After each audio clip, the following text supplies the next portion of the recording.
Kun ortidan tun, tun ortidan kun kelmoqda. Umr o'tmoqda. Biri o'lsa ikkinchisi tug'ilmoqda. Dunyo qiyomat sari tobora yaqinlashib bormoqda. Rasululloh alayhissalom hadislarida kelgan qiyomatning kichik alomatlaridan bir nechasi haqida so'z yuritamiz. Shoyatki odamlar dunyo bekatining oxiriga yetib qolganimizni anglasalar. Qiyomatning alomatlaridan Rasululloh alayhissalomning payg'ambar etib yuborilishidir. Bu haqida Janob Rasululloh o'zi shunday degan: "Men va qiyomat mana shunday yuborildim" deya o'rta barmog'i bilan ko'rsatkich barmog'ini bir-biriga yaqin qilib ishora qildilar. O'rta barmoq va ko'rsatkich barmoq orasida qancha masofa borligini es-hushi joyida odam darrov tushunadi. Faqat ahmoq va g'aflatdagi johil buni his qila olmaydi.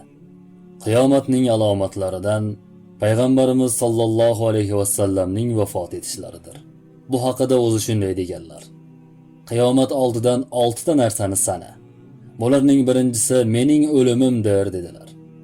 Rasululloh alayhissalom bu dunyo bilan vidolashganlariga qariyb 1,5 ming yil bo'ldi. Qiyomatning alomatlaridan Baytul Maqdisning fath bo'lishi. Tarixdan ma'lumki, Quddus fathi Hazrati Umar ibn Xattob roziyallohu anhu davridayoq amalga oshgan. Oradan bir qancha vaqt o'tgach, Quddus nasroniylar qo'liga o'tganidan so'ng ikkinchi marta Salohiddin Ayyubiy fath qildi. Ulamolar aytadi, Quddusning ilk fathi Rasululloh aytgan qiyomat alomati edi. Xullas, Quddus fathiga qancha bo'lganini bilish qiyomatga kifoya qiladi. Qiyomatning alomatlaridan musulmonlarda mol dunyoning ko'payishi va sadaqadan behojat bo'lib qolishlaridir. Aksar ulamolar bu Isa alayhissalom davrida sodir bo'ladi desalar, ba'zilar bu ham sodir bo'lib bo'lgan deyshadi. Ya'ni tarixda Umar ibn Abdul Aziz xalifalik qilgan davrda musulmonlarning iqtisodi shu qadar yuqoriga ko'tarilganki, zakot beruvchi zakotini kimga berishni bilmay, zakot oluvchi bormi deya ko'chalarni sayr qilib yurgan. Yana Alloh bilguvchidir. Qiyomatning alomatlaridan fitnalarning zohir bo'lishi. Bu haqida ham ulamolar ikki turli fikrlarni aytganlar. Ularning birinchisi, bu fitnalar sahobalar ahdida sodir bo'lgan Jamal, Siffin va Karbalo kabi voqealar. Usmon roziyallohu anhu, Ali ibn Abi Taliblarning shahid qilinishi kabi bir-biridan og'ir fitnalardir desalar, yana boshqalari bu fitnalar oxir zamonda sodir bo'luvchidir deyshadi.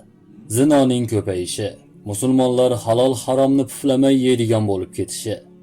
Bu fitnalar haqida Rasululloh shunday deganlar: "Amal qilishga shoshilib qolinglar.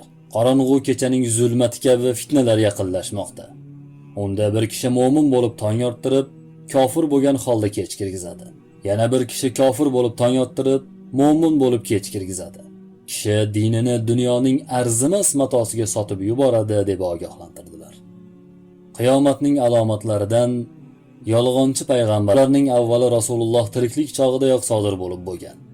Musaylama ismli kishi o'zini payg'ambar deb e'lon qilib, Rasululloh alayhissalom bilan yerni ikkiga taqsimlab olishni taklif ham qiladi. Uning bu taklifiga javoban payg'ambarimiz Allohning rasuli Muhammad alayhissalomdan yolg'onchi bo'lgan Musaylama kazzobga deya javob yozgani bois, uning ismi tarixda Musaylama kazzob nomidan so'ng payg'ambarlikni da'vo qilgan yuzlab esog'ib qolganlar chiqdi. Mana bu ham qiyomatning alomatidan ekanligi xabar qilindi. Qiyomatning alomatlaridan Hijoz yerlaridan katta olov chiqishi. Bu ham allaqachon sodir bo'lganini tarixchilar ta'kidlaydilar. Imom Navaviy bu haqida bizning davrimizda Madinaning janubi-sharqiy tarafidan katta olov chiqdi. Bu hijriy 654-yili sodir bo'ldi deb yozadi. Qiyomatning alomatlaridan omonatning zoyi bo'lishi. Bu haqida Janob Rasululloh alayhissalom: "Agar omonatlar zoya bo'layotganini ko'rsang, qiyomatni kutgin" dedilar. "Bu qanday zoya bo'ladi yo Allohning rasuli?" deb so'rashdi. Shunda ish o'z egasidan boshqaga topshirilayotganini ko'rsang, qiyomatni kutgin dedilar. Qiyomatning alomatlaridan ilmning ko'tarilishi va jaholat qaror topishidir. Bu ish ulamolar jonining qabz qilinishi bilan sodir bo'ladi. Bu haqida Anas roziyallohu anhu ning rivoyatida payg'ambar alayhissalom shunday deganlar: "Qiyomatning belgilaridan johillik qaror topib, ilm ko'tarilib ketadi" deb aytdilar. Qiyomatning alomatlaridan sudxo'rlik, ribo ko'payib ketishi. Ayni zamonimizda bu jirkanch illat juda keng yoyildi. Bank sistemalari, birja, kriptovalyuta kabi chiroyli ismlarga o'ralgan ribo hostinglari paydo bo'ldi. Xususan birja va kriptovalyutalar ko'rinishidan halolga o'xshaydi, ammo fiqhni yaxshi o'qisangiz ichi chirib bitganini topasiz. Umar roziyallohu anhu aytganidek, savdo fiqhini bilmagan odam bozorga kirmasin. Imom Abu Hanifa aytganidek, bay fiqhini yaxshi o'rgangan odamning taqvosi yetarli bo'ladi. Yoshlar yaxshi bilishlari kerak.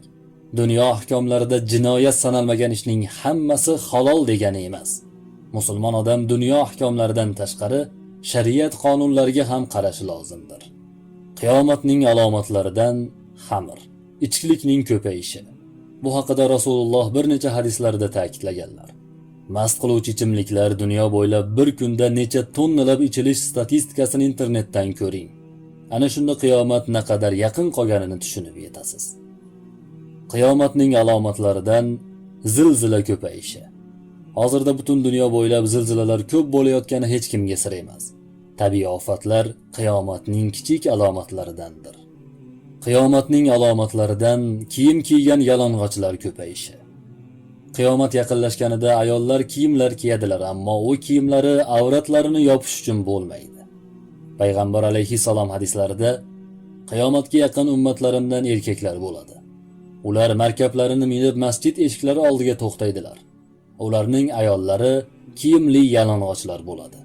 Ularning boshlarida tuya o'rkachi kabi do'm narsasi bo'ladi deb aytdilar. Bu haqida ko'p gapirishni hojati yo'q.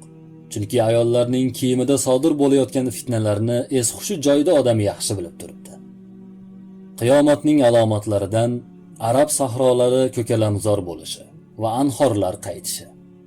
Qiyomatga yaqin Arabiston cho'llari bir paytlar bo'lganidek ko'm-ko'k va anhorlari bo'ladi. Bu hozircha sodir bo'lmagan deb aytadi ulamolar.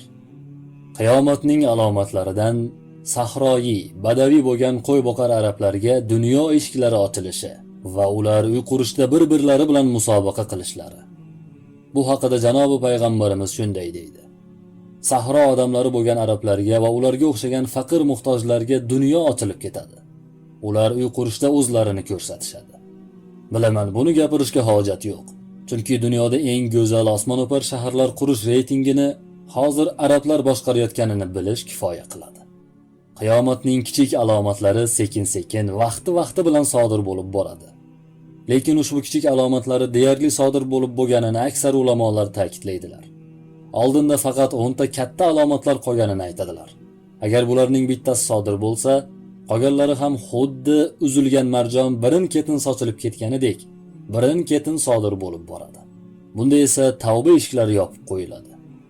Agar sizni hayotingiz to'la gunoh bilan o'tayotgan bo'lsa-yu, ammo hayotda buni hech qanday ta'sirini ko'rmayotgan bo'lsangiz, bu sizni to'g'ri ish qilayotganingizni bildirmaydi. Gunohga to'la hayotingiz hali ham chiroyli o'tayotgan bo'lsa, hech qanday balo kelmayotgan bo'lsa, xursand bo'ling, Alloh sizni kutib turibdi. Ey birodar, sizni Alloh kutib turibdi. Qaytish vaqti bo'ldi.